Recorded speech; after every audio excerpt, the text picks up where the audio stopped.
I'm Josh Cristianto. The city of Phoenix passed a slight increase in the sales tax within city limits, and we spoke with some business managers to see what they think.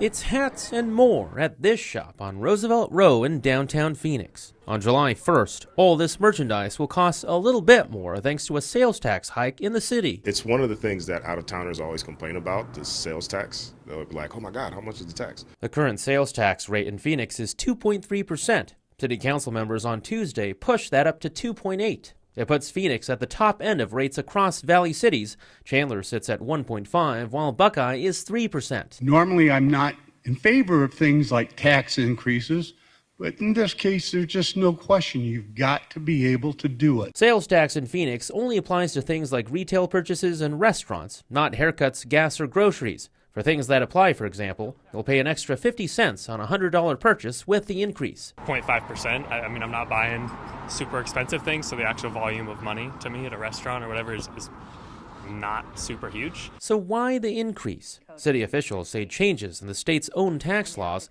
namely the switch to a flat state income tax and the elimination of the residential rental tax, has meant less revenue for cities.